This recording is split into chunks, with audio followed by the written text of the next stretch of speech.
So we've actually, if you recall, a few weeks ago touched upon the topic of Mesiras Nefesh and Kiddush Hashem in the aftermath of the Pittsburgh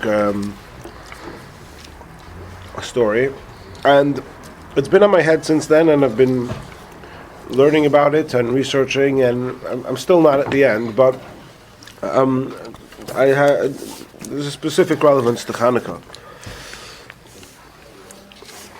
The Medrash says, on the Pasuk, Yaakov says to Yosef, your brothers are shepherding the sheep in Shechem. Let me send you to them to see how they're doing. Yaakov is completely oblivious to the animosity, or to the degree of the animosity between the brothers and Yosef. And Yosef says to him, Hineni, I'm ready. Your command is my... your wish is my command. And the Medrash says that whenever Yaakov would think back and remember this word of Yosef, Hineni, here I am, his me'ov mischatchen, he would feel his stomach tearing to pieces, saying, you, Yosef, knew how much your brothers hated you, and yet you've said to me, Hineni. And the Sefer Chassidim says that how did Yosef know that it was appropriate for him to endanger his life in order to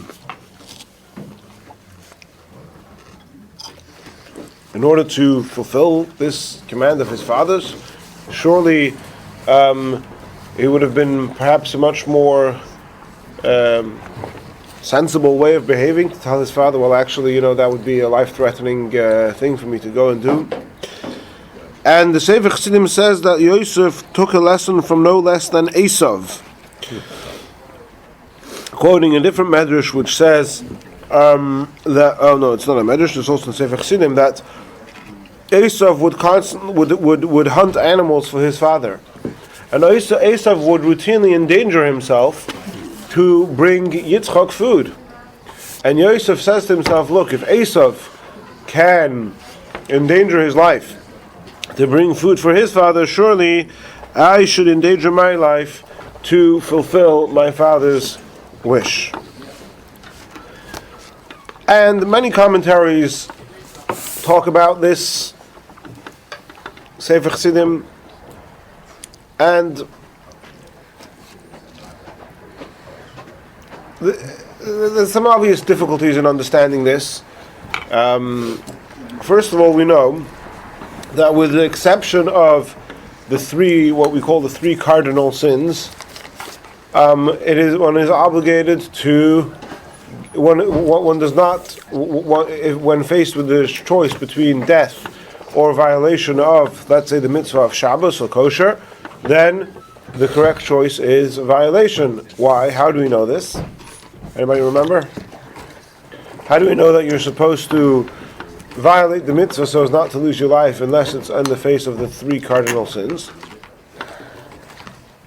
So the primary source is from the pasuk v'chai bahem. A Torah mitzvahs were given to live by them, v'chai bahem, to live by Torah mitzvahs, and you have to. If Torah mitzvahs is going to make you die, then you have to preserve your life. Preserving one's life is of paramount value. So what are we to make of Yosef putting his life in danger in order to fulfill the mitzvah of Kibbud Av, and how does this compute with the mitzvah v'chai bahem, to live by Torah mitzvahs, with Torah mitzvahs? Now, I will return to that question shortly. There's a sikha where the Rebbe addresses the question, and it's not the Rebbe's question. This is a question which has been asked by tens or hundreds of writers over the generations. And we could get technical, and Rashi brings a story. Rashi brings a medrash. The medrash says Yosef is in the field, and he's looking for his brothers in Shechem. And he finds a person in the field. He meets a man. And he asks the man, "Where are my brothers?" And his brother says, "Your brothers have left here. I heard them saying they're going to Doisan." And so Yosef goes to Doisan and he finds his brothers. And Rashi, based on the Gemara and the Medrash, interprets this as follows. The person whom he found was Gavriel, Malach Gavriel. Parenthetically, I'll interrupt with a cute story. The story is told of a poor man who came to a certain Rebbe, and he told him that your chassidim in this town, when I was passing through collecting, begging alms, they were middle of davening. They didn't give me any money. So the next time a chassid or the chassid, whatever it was, came to this Rebbe, says to him, "I have a question for you. In Chumash, in very close proximity to each other, we have 2 times an anonymous person identified as Ha'ish. One is when Yaakov wrestles with the angel, and the other is when Yosef meets the Ish on the field looking for his brothers." He says, the first one, Rashi says, Yaakov wrestles with the man. This is the angel of Esav. The second time it says Ha'ish, he finds the man. Rashi says, this is the angel Gavriel. The same word Ish. Why here are we talking about Esav and here we're talking about Gavriel? So he says it's a very simple thing. He says, Yosef is a 17-year-old lad. He's lost, doesn't know where he is, he doesn't know where his brothers are. And he finds a person who's out there to help him. He says, "Look, I'll tell you where you need to go." When somebody does that, we know that's Malach Gavriel. Yaakov, on the other hand, he meets this stranger. The guy's in no rush to go anywhere. He has all night. He's fighting, he's wrestling the whole night. At the very end, just as he's about to leave, Yaakov tells him, "Give me a bracha." And he says, "Sorry, I got to go daven." That's Esav.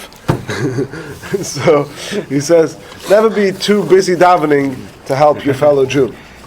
Anyway, so back to the case at hand. So he meets this man in the field who's Gavriel, and he tells him that your brothers have gone dosoina, which means a play on the words saying that they have gone to try and plot to find some sort of ruse or method with which they can dispose of you. And Yosef says, and Yosef indeed follows them to Doisan. He walks straight into their trap. That's what Rashi says in Chumash. And in the commentaries, there are various opinions as to what extent, how literal this is. In other words, well, was there, besides all this interpretation, was there actually a place called Doisan, or does no such place exist? That's one question. Another question is, did Yosef get the hint? And if Yosef didn't get the hint, well, what was the point of it? Why was the Malach telling him this? And there's various approaches in the Mefarshim. There's Rashi, there's Ramban, there's Arachaim. Be that it is as it may, clearly Hashem wanted this to happen. This was the beginning of the fulfillment of the covenant between Bris Bein HaBesorim, that the Jews would go down to Egypt. And so clearly, with all the possible red flags that Yosef could have picked up on, this was part of the divinely orchestrated plan. But at the same time, the Torah is, again, to whatever degree you accept whether Yosef understood it clearly, or he may understood that it's a possible danger, or that it's a definite danger, or whatever approach you adopt, clearly the Torah here is trying to demonstrate the dedication that Yosef had towards filling the command of his father. That he, whether completely consciously or subconsciously or semi-subconsciously, was willing to put himself out into an unpleasant situation in order to fulfill his father's command, like he said to Yaakov, Hineni. Question. Yes. Did he have any foresight that this was going to lead to the fulfillment of his dreams? would not appear to be so. So there was no yet understanding about that. Yeah, I don't think so. But there's a much more glaringly obvious question. The glaringly obvious question is, what did Esav do? Let's just go back to the Sefer Chassidim for a moment. Esav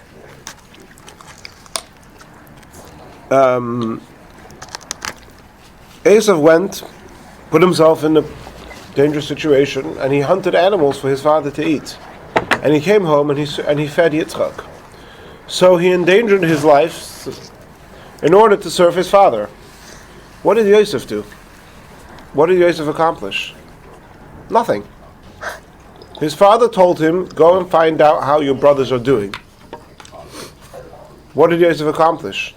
He only caused his father pain and distraught and suffering. What did he accomplish? How does this add up?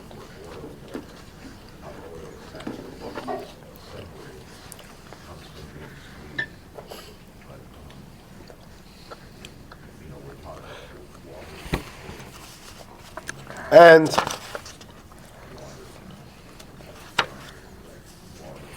so really we have here two questions over here. One question is, when I gave the class a few weeks ago about this, I mentioned to you the Rambam. Anyone concerning whom it says that he ought to violate the mitzvah and not to transgress the mitzvah and not be killed, and he gave his life in order not to violate. So if a person was faced with, let's say, a choice of violating Shabbos versus giving his life, and the halacha is that he has to violate Shabbos, with the exception of a Shas Hashmat. So before your mind start racing, and we'll in Yet Hashem hopefully address many things that you're probably thinking about, but just for right now, if there's a Shas Hashmat, if it's a time when there is a government or some body making decrees against Torah mitzvahs, so then you have to give your life for Shabbos. But if it's just an individual who comes to you and puts a gun to your head and says, drive on Shabbos or else I'll shoot, so then the halacha is that you have to drive on Shabbos and save your life. What happens if you decided I'm going to give my life and not drive on Shabbos? Says the Rambam, perhaps the harshest expression that you could say about somebody, Hareza mischayev benafshay. This is, he's liable for his life. I mean, this is, tantamount to suicide. And so what are we to do with Yosef giving his life, giving his life for the mitzvah of Kibbud Av V'em, when clearly there was no obligation to do so? And the Rambam says, Hareza mischayev benafshay. Secondly, even if, for argument's sake, we'll say, this was a situation where he was allowed to give his life, or was even obligated to give his life for another mitzvah other than the three cardinals. It would appear that should only apply if he actually fulfilled the mitzvah. But here he didn't do anything. He didn't fulfill his father. He didn't bring back regard. The mission was, bring me back regards, find out how your brothers are doing. He did not fulfill the mission. And he knew going into it that this is a dangerous place, and it's more than likely that I'm not going to fulfill the mission. So what was the point of this exercise? Yes, Shalom. Was the purpose of his trip to get food or to find out about the brothers? The brothers. Esav was to get food. Okay. Did he really think they were going to kill him? So, like I said, I'm not going to get into all the different opinions, but it seems clear. I mean, according to Rashi, according to Rashi, he knew very well what he was getting himself into. Rashi says very clearly, he told him they're trying to kill you, and he went anyway. Even according to other commentaries, where he wasn't so certain of it, he definitely had an inkling. That seems to be the. Was he supposed to tell his dad no? Dad sends him on a mission. He'll say, I mean, that, I'm not allowed. Be a little bit creative, but I think there's something to that effect. Yeah. Why not? He could have said they want to kill me. Can't do it. They want to kill me. They really want to kill me. That's better. Yeah. So, what's better, to get killed or to tell your father that the brothers want to kill me? Tell your father.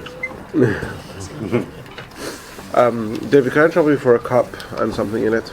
You want juice or Pepsi? No, you're giving me choices already. I don't like choice.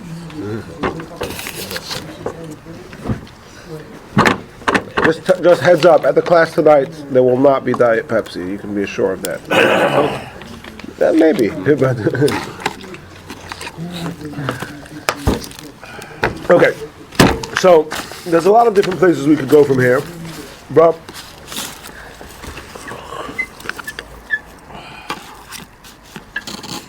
let me first tell you what the Rebbe says, just to sort of tie up. Instead of leaving loose strings, let me sort of tell you what the Rebbe says about this particular question and its relation to Hanukkah, and then we'll continue.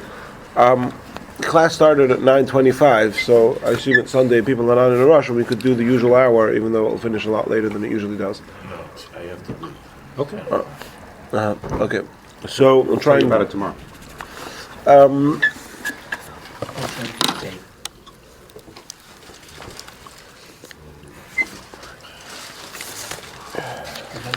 The Kesef Mishnah, yeah, the recorder's gone. The Kesef Mishnah, one of the most classical commentaries on the Rambam, says like this. The Rambam holds, remember I just read to you the Rambam, that if somebody gives his life in a case when he wasn't obligated to do so, Hareza Mischai Benafshe, he is liable for his life. Says the Kesef Mishnah. The Rambam holds that when the Gemara says, transgress and don't be killed, this means you must transgress in order to save your life.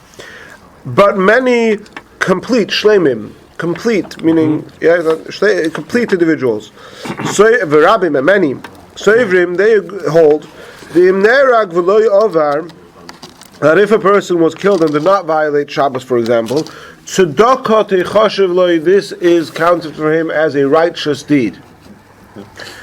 So the Kesef Mishnah is bothered by the Rambam's unilateral dismissiveness of such an approach. And clearly those who hold that it's a righteous thing, they would argue that when the Gemara says Yaviv al Yehorig, transgress and do not be killed, it is not an instruction, but it is permission. You have permission to violate and not be killed, but it's not an instruction that you must violate and not be killed.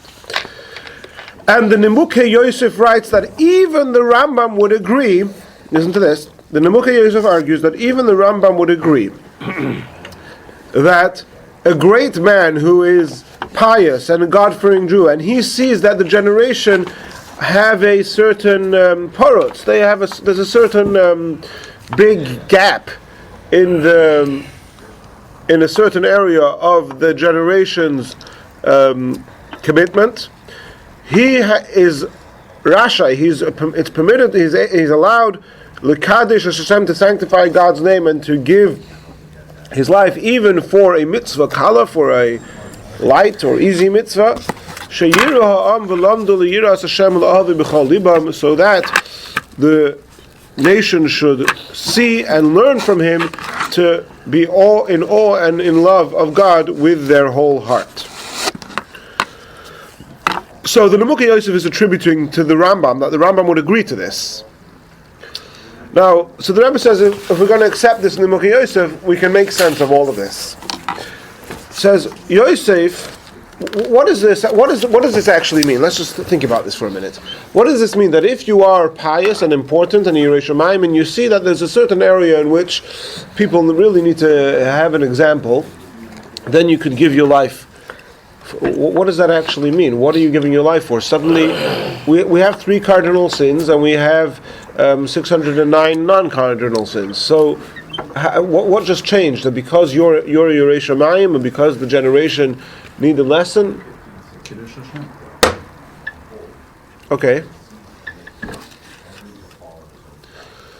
The point over here is not, I think that's what you mean to say, but I'm just going to explain it a little bit better. The point over here is not that suddenly, let's talk about this sikha. It's not suddenly that kibbud avayim became upgraded to a cardinal sin for which you must give your life. It's because dedication to Torah has become a cardinal thing to give your life for.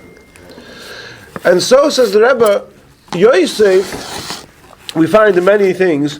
First of all, Yosef, of course, is the Reish Shamayim Chassid Adam Gadol that the Rambam is talking about, or that in the book of Yosef is talking about. But besides that, there was a clear lack in Kibbud Avayim on the part of the brothers. Yosef, as the Adam Choshev is noticing, that the Doir is parutz in Kibbud Avayim, that the generation have a lack in Kibbud Avayim. For example, actually, something we spoke about 3 weeks ago over here, that the Shimon and Levi's admonishment for going and killing Shechem was not so much for killing Shechem as much as for not consulting with their father. And many other examples. And so Yosef realized that now is a time when I have to give my life in order to promote, to show, set an example of the paramount importance to Kibbud Avayim.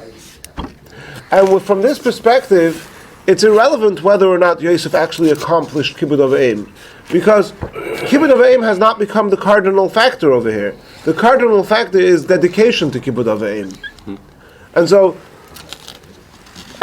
if Yosef was trying to do Kibbud Avayim, he failed miserably. But what he was really trying to do was promote the value of Kibbud Avayim. It doesn't matter if he accomplished Kibbud Avayim in this instance. He showed the brothers, I'm willing to give my life for Kibbud Avayim.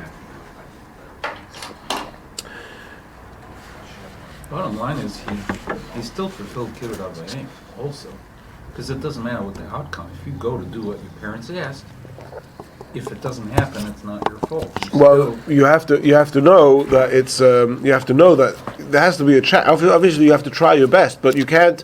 I mean, if your father asks you to make a coffee and there's no coffee, are you doing hot mitzvah are you doing a mitzvah by going to the kitchen and pretending to make the coffee and coming back? I'm not talking about pretending. Right. The Let's say mission. you went and there was no coffee.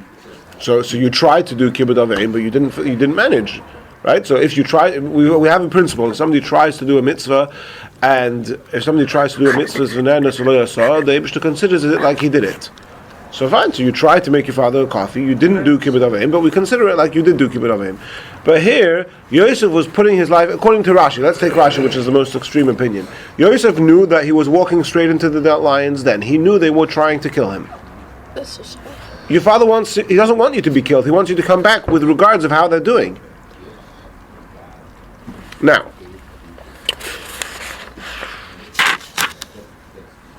let's talk for a moment about Hanukkah, and then use that as a springboard to talk about other instances of Mesiras Nefesh throughout our nation's history. You with us, Ali?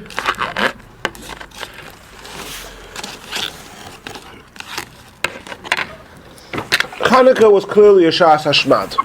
Hanukkah was a time when Gozru Gzeris, the Bitlu Dosam, they tried to annul the Jewish religion.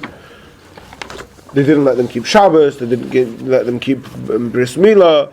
They wanted to contaminate their daughters, etc., etc. And so clearly it was a Shas Hashmad. It was a time when there were decrees, and at this point we're not just limited to the three cardinal sins. One must give one's life and Mesiras Nefesh for, at least for Hesia, for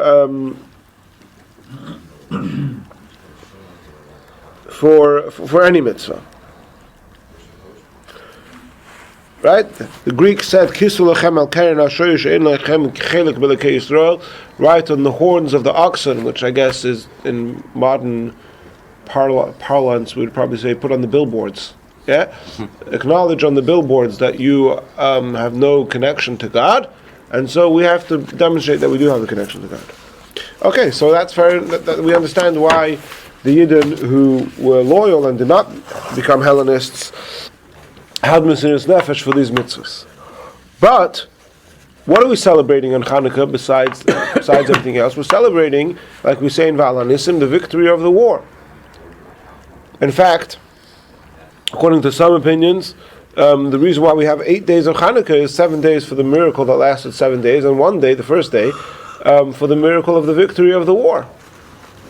So, what was this war about? This was a war which was pretty much as pointless as Yosef going to Doisan. They were a small army of 5 brothers or whatever few troops they had against a mighty Greek army. Like we say in Ve'al Hanissim, this was the miracle, was the victory of the few over the many, the weak over the strong, etc., etc. So you want to have Mesiras Nefesh to do a bris milah? Got it. You want to have Mesiras Nefesh to keep Shabbos? I get that too. But Mesiras Nefesh to go to war against the Greeks, that's a suicide mission. That's not Mesiras Nefesh. Now, of course, we know the end of the story. It all worked out nicely. But what were they thinking? Here's the question that's at the heart of this, and this is what I want to talk about when we come to other parts of history, is what were they thinking? And what the Rabbi suggests in the Sikha is that they were thinking along the same lines as Yosef, with an interesting note that in both in the text of Al Hanissim and in the text of the Rambam, we emphasize the fact that the people who did this was in the Al Hanissim we say Yochanan Kohen Gadol. Why is it relevant that he was the Kohen Gadol?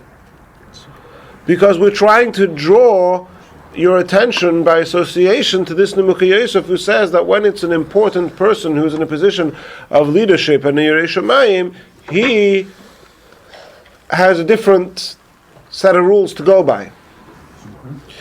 And so the point of the Chashmonaim was not so much to win the war. They knew this may be a suicide mission. As Yosef knew, going to his brothers in Doisan may well be a suicide mission. But by doing so, they are demonstrating their absolute, unnegotiable, and untouchable dedication to Torah, to fight those. The Greeks stand. What do the Greeks stand for? The Greeks, the Hellenists, they stand for lahashkicham Torah, to make us forget Torah, to make us forget chukei Ritzonacha, our super rational. This is very important. They're here to make us forget our super rational. Yeah, we all know. We've all learned this many times. The Greeks had no problem with a logical religion. Their problem was with the super rational connection that a Yid has to the Eibishter. Supranatural. Super means very natural. Supra means above the natural. Okay, that's interesting. I have to look. I wonder if that's a difference between England and America, but that's very interesting. So supra-rational, that's how you would say? Supra, S-U-P-R-A. Supra-rational connection with the Eibishter. Yeah. That's what the Greeks want to fight. We'll show them, and then it doesn't matter if it's a suicide mission, because by going into the battle, we have demonstrated to the rest of the Jews and to the generations to come what Yiddishkeit is all about.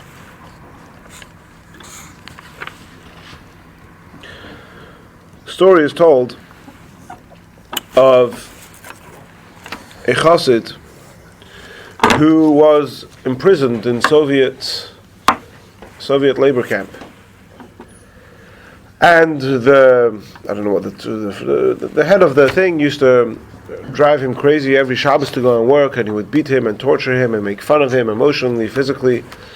And he pretended to be deaf, dumb, blind, and stupid. He just ignored him. He would be beaten with a rod, and he just sat there as if, And eventually, time came, and the guy just gave up, and was like, you know what? Like, why am I wasting my energy every Shabbos torturing this guy? It doesn't work.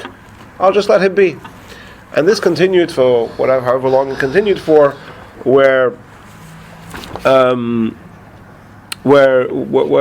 he just sat in his quiet corner every Shabbos, and the guy in charge just left him alone.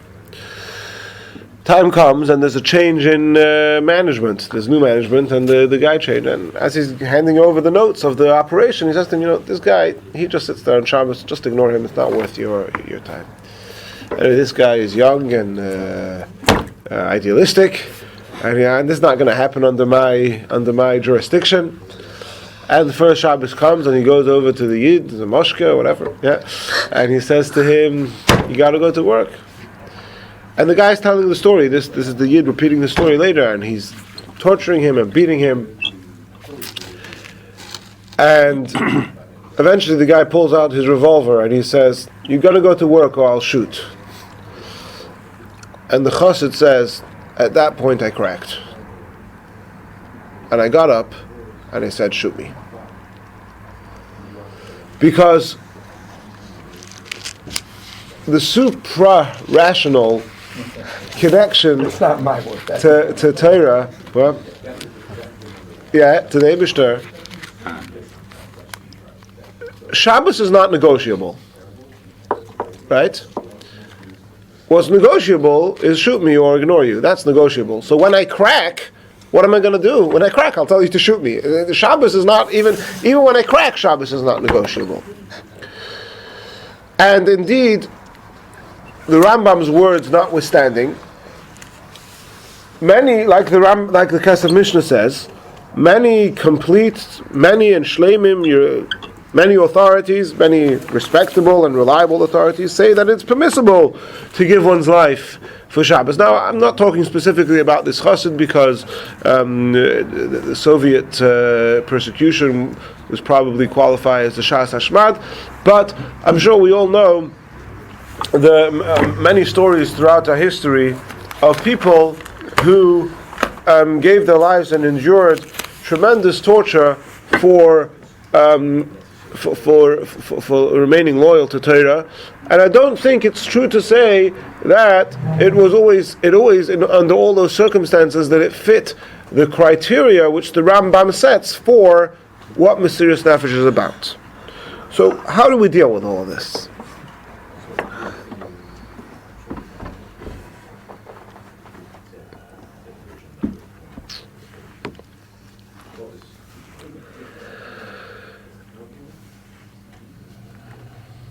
And if we look through the Torah, the tshuvas of European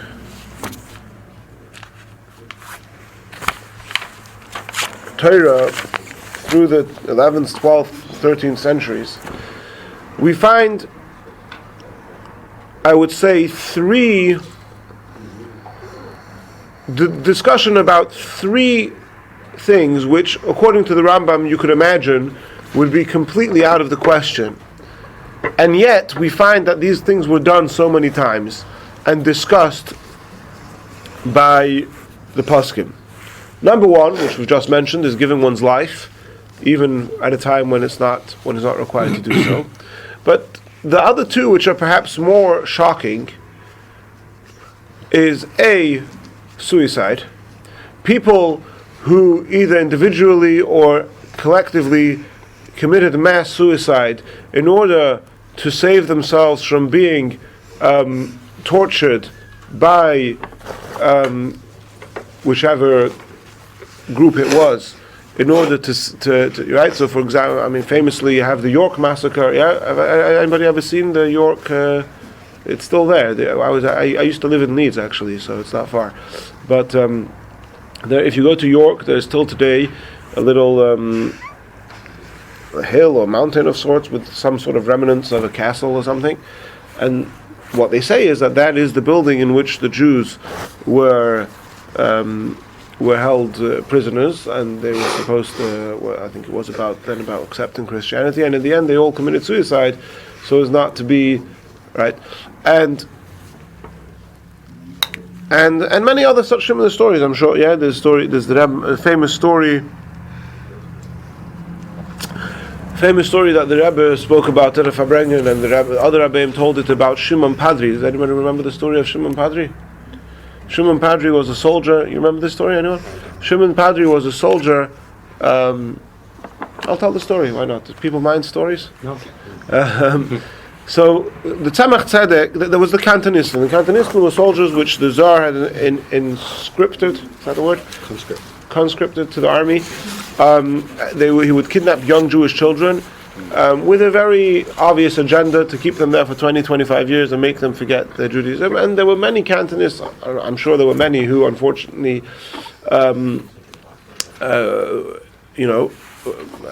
completely disappeared or assimilated, but there were many who, with the little bit of chinuch that they had by the age of 5, 6, or 7 that they was taken away, were able to cling to their faith and came out whole in the end of the 20-25 years. And there were many Gedolei Yisrael, even later, I think this must be after the Kantonistan, but even the Chafetz Chaim, for example, wrote a sefer, which he printed a number of editions of, for the Jewish soldiers, with many shaylas, like if they are made to travel on Shabbos, are they allowed to take with their tefillin? These type of anyway. So the Tzemach Tzedek had a lot of interaction with the Kantonistan. So the Tzemach Tzedek was once in Petersburg, St. Petersburg, for whatever government affairs he had to be there for, and he went to visit an army base to speak to the Kantonistan, and he said the Maimer for them. And this, if I recall correctly, the Tzemach Tzedek heard this story from Kantonistan who are at this army base, and that there was a Kantonist by the name of Shimon Levin, but they called him Shimon Padri, which apparently, if you pull out your phones, you may even be able to Google this, but apparently Padri in Russian means mighty or strong or something like that. So Shimon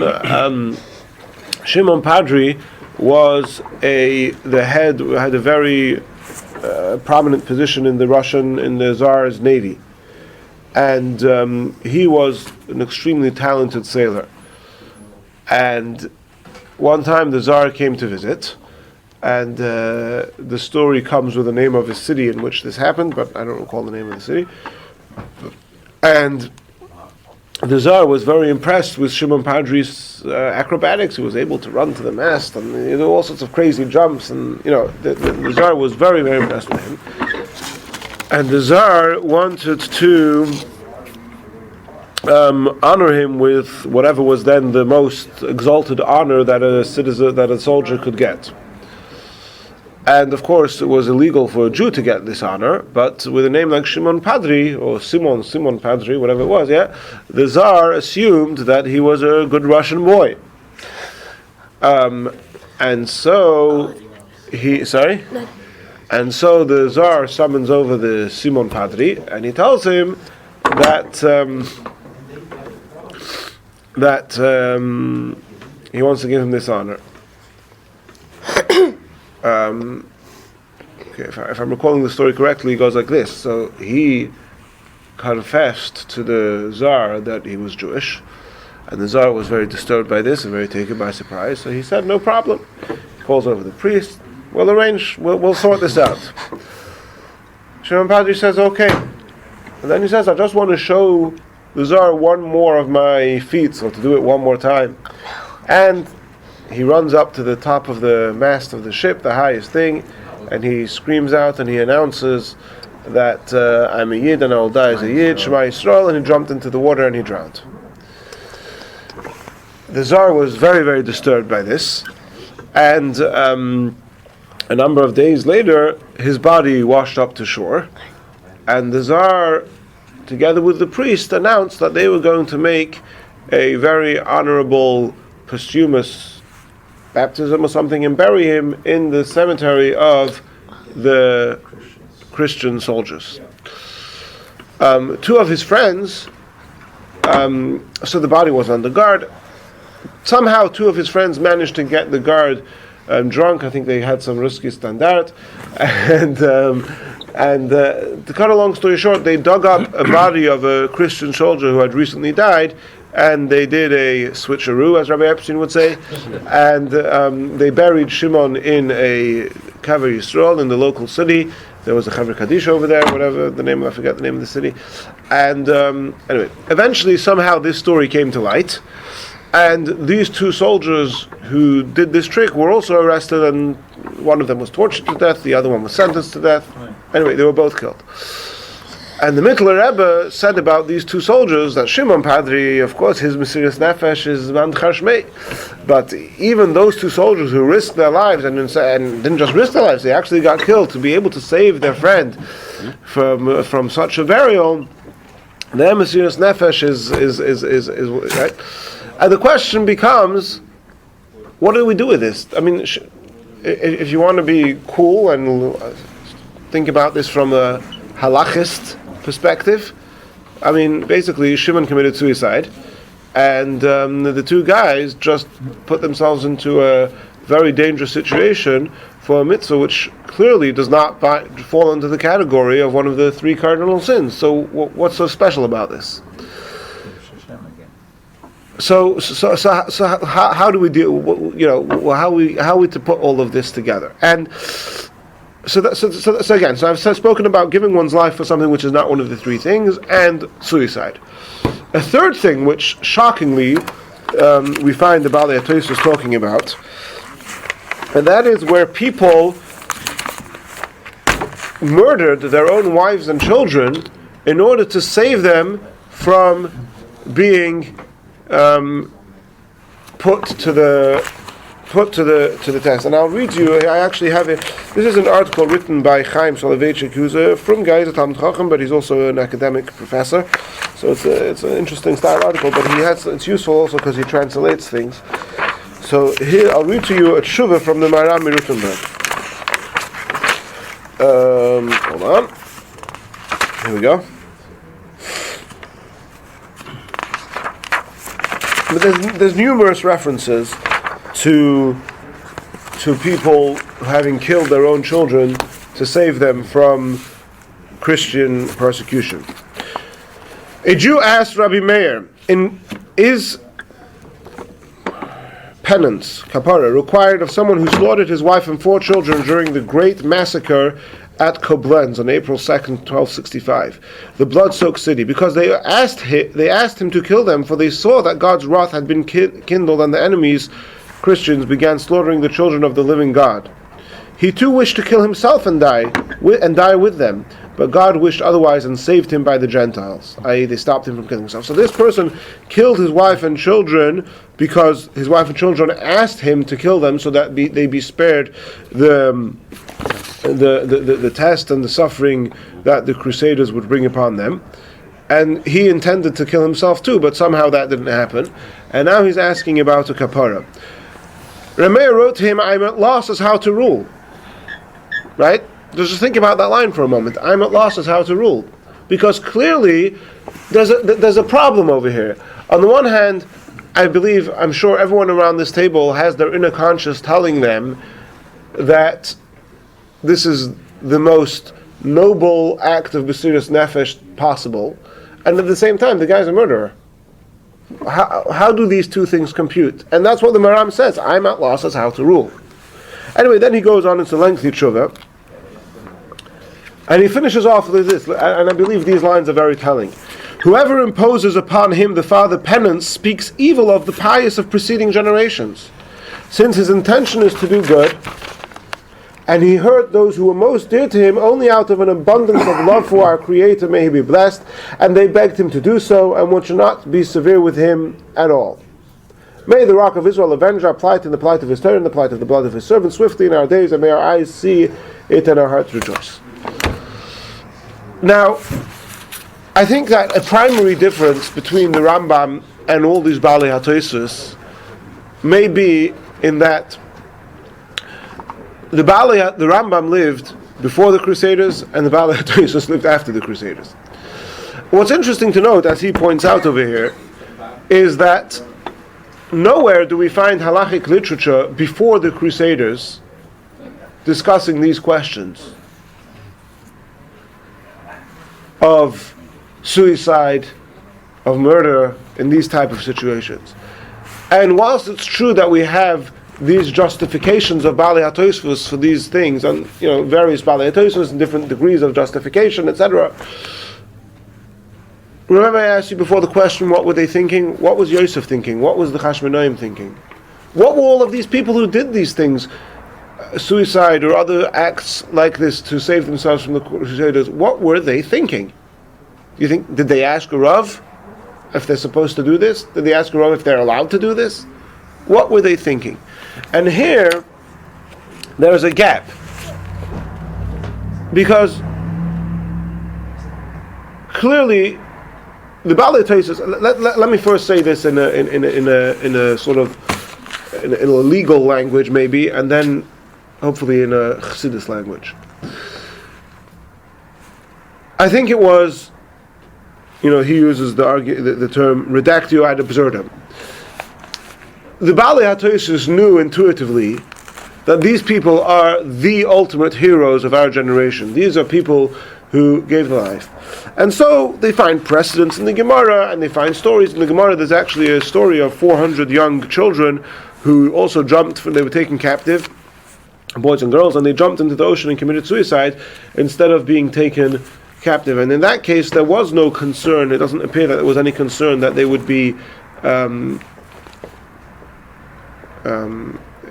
forced to renounce their religion. They were taken to be sex slaves, basically, right? Which is not pleasant, but it's not one of the cardinal sins. Isn't it? No, to goyim, Right? no, goyim is not Gilui Arayos. For sure, according to Rabbi Natan, who's the one making this argument, right? So even the Rambam probably holds it is, but most poskim hold it's not.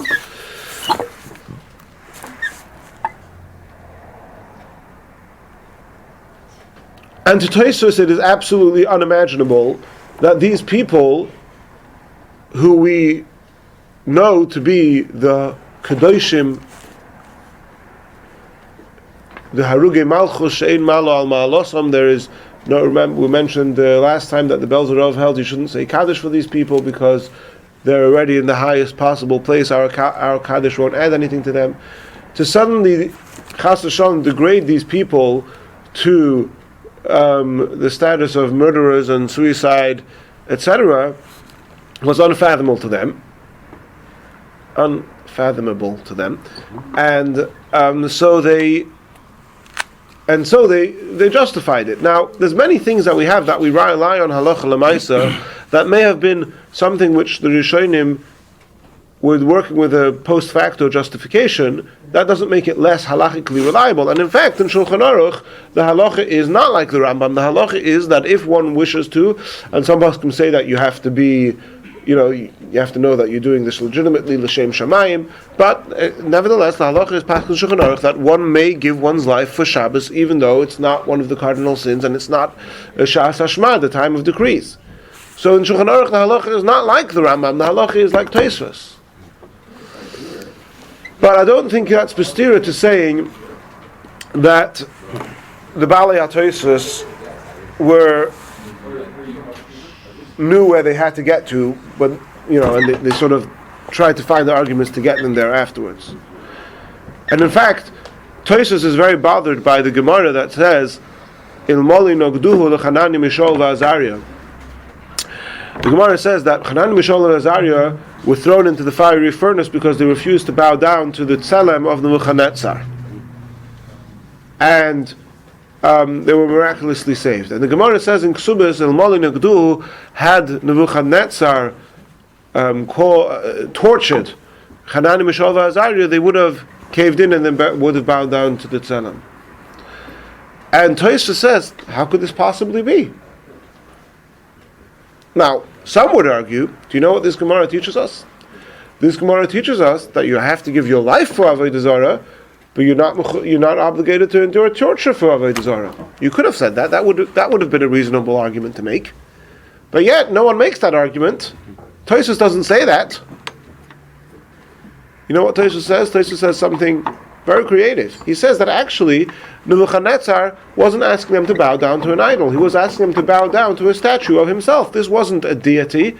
This was just, he was asking them to show a respect to Nebuchadnezzar, not as a monarch, not as a deity. And that's why, had he tortured them, they would have done it, because at the end of the day, this wasn't all that terrible.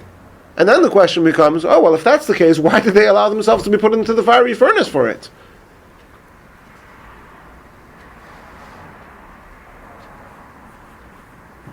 A few weeks ago, that was here in Chicago, we had this event for the Project Focus, and one of the speakers told a beautiful story.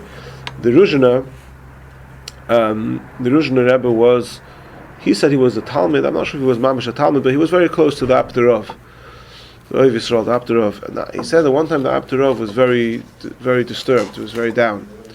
And the Ruzhiner had the audacity to ask him, what are you so upset about? And he says that I could see, he could see the nisyonis, the challenges that the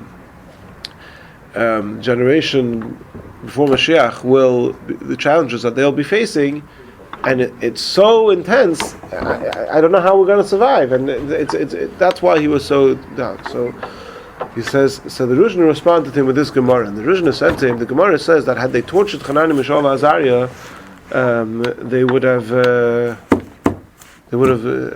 caved in. The Rishon says, I don't understand. Forget about Tosfos for a second. Why is the Gemara telling me this? Why is the Gemara telling me that Hanani, Mishael, and Azariah were not strong enough, and whilst they agreed to be killed, they would not have been able to endure torture? Why is that? Why is the Gemara? What's the point of the Gemara telling me this? And he says to him, he says, there's a glaringly obvious question in this Gemara. The Gemara says that had Nebuchadnezzar tortured them, they would have caved in. Why didn't Nebuchadnezzar torture them? If Nebuchadnezzar wanted them to bow down to the idol, why did he kill them? He should have tortured them. You know what the answer is? Because had he tortured them, they would have given in. And the Eibishter knew that had he tortured them, they would have given in. They would have given in, so the Eibishter made sure that it didn't occur to Nebuchadnezzar to torture them. And the Rishon has then said to the Abderov, if you see that these are the challenges that that generation will have, know ye that the Eibishter doesn't give them a challenge that they can't, that they don't have the strength to overcome. Anyway, so back to the Tosfos thing over here. So Tosfos justify all of these things. They justify giving one's life, and this part of Tosfos we even paskin in Shulchan Aruch. The other parts of Tosfos which Tosfos justifies, you're not going to find a halacha in Shulchan Aruch which tells you can do this, namely to commit suicide or to kill somebody else in order to save yourself or them from facing torture to do an avera, right? But Tosfos does justify it, and Tosfos raises these people on the most prominent pedestal of prominence. So what's going on over here? And this is a question here. This is the point that I want to get to, because this is the question that's been bothering me for a long time, and I think that now I have a little bit of a way to explain it. Anybody who's learned any Chassidus,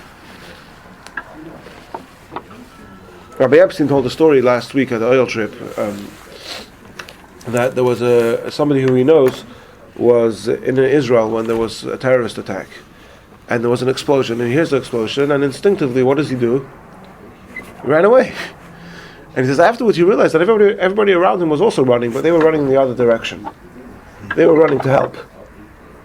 And he says, because these people, it's in their DNA, they instinctively know that we don't have to do self-preservation, we have to do self-preservation.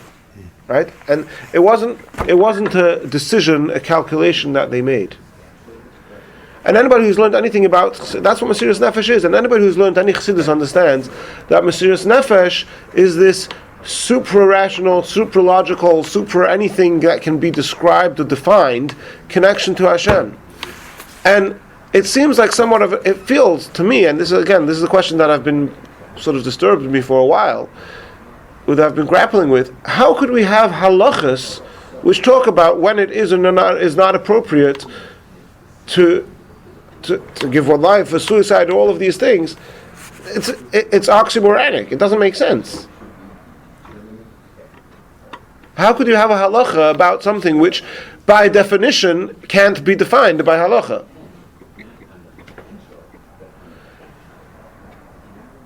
And I believe that in other words, the question that I'm asking really is the answer. You know, we have a principle when it comes to almost on the other end of the spectrum. For example, there are certain halachas where there's something that's permissible, but it's halacha ve'in morin kain. In other words, the halacha is such and such, but if somebody asks you a shaila, you're not allowed to tell him that he's allowed to do that. And the reason you're not allowed to tell him is because it can be misconstrued to allow something else. And in fact, this is a story that's happened to me. Somebody came to me on Yom Tov and asked me, am I allowed to do this? And I told him, go and read this paragraph in Shulchan Aruch. You read the paragraph, you'll know what you're allowed to do. I can't tell you what you're allowed to do. Right? So we have such a principle. Or we have, for example, the concept of lo nitna Torah lemalachi asharis, that there's certain things which we don't demand of you, they're impossible. And so, if it's impossible, we don't demand it of you.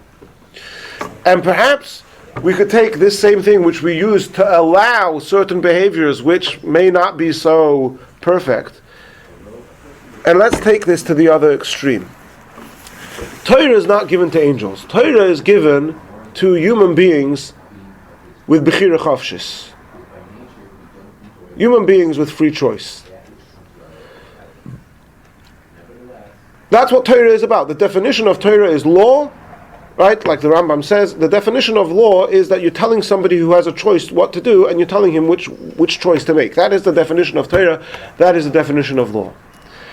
And when we are talking in the lexicon of Chassidus about nefesh, ruach, neshama, chaya, when we're talking within the realm, within the purview of the level of the neshama, the levels of the neshama with which we usually operate, so that's what halacha is about. Halacha tells you, we're talking here about nefesh as an emotional connection with Hashem. There's a logical connection with Hashem. Nefesh, ruach, neshama, chaya, the different levels, the way Chassidus explains it. And in all of these levels, there are rules. Of course, the emotional rules don't necessarily apply to logic, and logical rules don't apply to emotions. We all know that, right? Even if something doesn't make sense, we may still be upset about it. But even though we know there's nothing to be upset of, somebody may have a fear of, some phobia of something. He knows it doesn't make sense, but logical rules don't work with emotions, etc., etc. But that's all when you're in the realm of rules, when you're in the realm of nefesh, ruach, neshama, chaya. When a person is faced with the ultimate challenge to his connection with Hashem, that's when his yechida becomes revealed. That's when the yechida shebenefesh is revealed. Like the Alter Rebbe says in chapter 25 of Tanya, that if a person would realize how when a person is faced with temptation, he may give in to temptation. When he is faced with giving his life to God, he's going to live his life to God. How does it make sense? Says the Alter Rebbe, because he convinces himself that by doing any other avera, he's not severing his connection with God. But as soon as he realizes that that he's severing his connection with God, let's say by idol worship, then his yechida comes out in full force. When the person's yechida comes out in full force, he no longer has a choice. And so, if you ask me, may I commit suicide? May I kill my children to save them from the persecution of the Crusaders? If you ask me the question, the answer is no. Because that is a gap that halacha cannot bridge by definition. But if you ask, but if somebody did it, when I look at this in retrospect, and I see somebody did it, I'm not talking here about some sort of dodgy post facto justification. If somebody did it, I can look in retrospect. In my rear view mirror, I am able to see how the reason he did it was because he had his yechida shebenefesh revealed. He didn't have a choice. Halacha can't talk about something for which there's no choice. He didn't have a choice. That's why he gave his life. That's why he committed suicide. Because he didn't have a choice.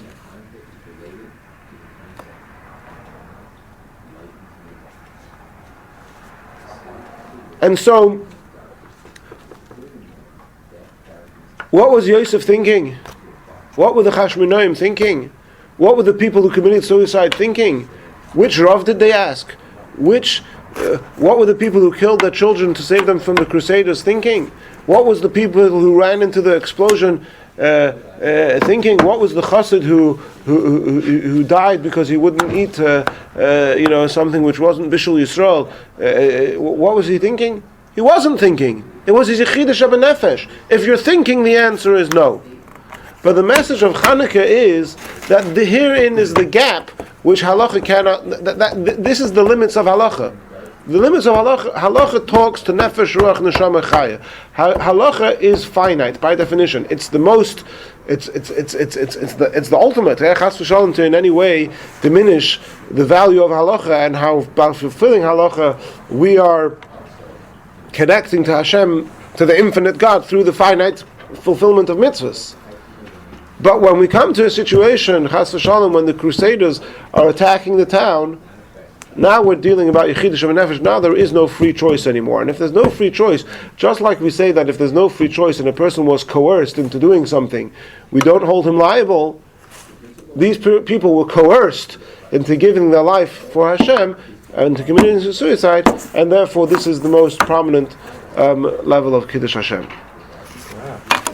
So this is a question which, like I said, I've been grappling with for a while, and I still haven't answered all the questions. And Yetz Hashem Eli, you'll be there next Thursday. There'll be a class about the Pittsburgh thing, and the part of it that I still trying to come to terms and to be neat. So you'll forgive me then if there's some overlap between what we spoke today.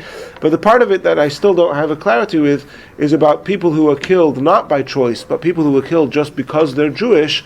How does that fit into this purview of Yechidush B'Nefesh? And I hope that by next Thursday I'll have some way of explaining it, and if I don't, I'll say I don't know. Is it the Yechidush B'Nefesh that makes a Kaddish? No. Well, I mean, the question is why it seems to be axiomatic, and definitely in the Rebbe's talks it was axiomatic that somebody who was killed because he was a Jew has fulfilled the mitzvah of Kiddush Hashem of Nikdash B'Zeich B'nei Yisrael. Right. So and the question is connected to? Well, I don't know if it's connected. Well, I would assume it's connected to Yechidush B'Nefesh, but even if it's not, how is that a Kiddush Hashem? If somebody gives his life not to bow to an idol or not to desecrate Shabbos, that is a Kiddush Hashem. He's given his life to show the prominence of God's authority over this world. Mm-hmm. If somebody is killed because he's a Jew, that sounds more like a Chilul Hashem to me. He's killed because he's a Jew. That doesn't sound very... How is that sanctifying God's name? How is that sanctifying? Well, what were you doing at the time? Nothing. He was killed, right? Like the people in Pittsburgh. They were killed because they were Jewish. They were in shul. So that's not why they were killed. The Rebbe's response to a certain Jew in Israel who tried to say that the Holocaust was because of the sins of the Jews, the Rebbe said that the Jews who died in the Holocaust are all died al Kiddush Hashem. And my question is, why? Good. Yeah. Okay, but the bottom line is Right. the Rebbe said that. So Yes, I said it's axiomatic. It's axiomatic, and definitely in the Rebbe's Sichos, it's axiomatic that somebody who was killed because he's a Jew is a Kiddush Hashem. And to me, the missing link over here is why. How do we understand it? How do we understand that? Yeah. And next Thursday, I'm giving a class to young people, and the definition of young people is like this. We had in Rambam a few weeks ago in the laws of, listen to this, in the laws of Nida, there's a certain law that applies to old women. And the Rambam says, at what stage is a woman old as far as this halacha is concerned? And the answer is from the stage that you could call her old to her face and she takes no offense. And so the same applies to this class next Thursday evening. It's posted on the wall. And if you consider yourself young, you're welcome to join us. Let me read to you here, just to finish off. I'll read to you in academic language, but I think this is a very important point in this point. My argument that there was no choice. This is an important point. I'll just read to you this briefly. The problem of the conversion of the children highlighted the radically changed circumstance within which the halacha had now to operate. In Tanaic times, sorry. What are you reading from? It's Sfarim Chetzenim. In Tamnaic times, the Jews were in their own land, or more precisely, the society in which the Tanoim lived and which they addressed resided in their own land. When oppressed, listen to this, when oppressed by an occupying force far smaller than the indigenous population, the children of the martyrs would be raised by their own countrymen. In exile, however, the murderers would raise the victims' children. The consequence of mass martyrdom were frightening. The choice that now confronted the Jews probes the limits of halacha. The laws of martyrdom treat the laws of martyrdom treat the issue of when one is obliged to lay down one's own life. What happens after one is dead is irrelevant legally, but only too relevant in real life. The fate of the child of the now dead martyr was out of the purview of halacha, but remained at the very center of Jewish concerns for their religious continuance. Halacha could not adequately address that burning question, and so Jews addressed it on their own. I'm skipping a bit. The inadequacy of their answers were not simply because they were given... No, sorry, I want to skip that line.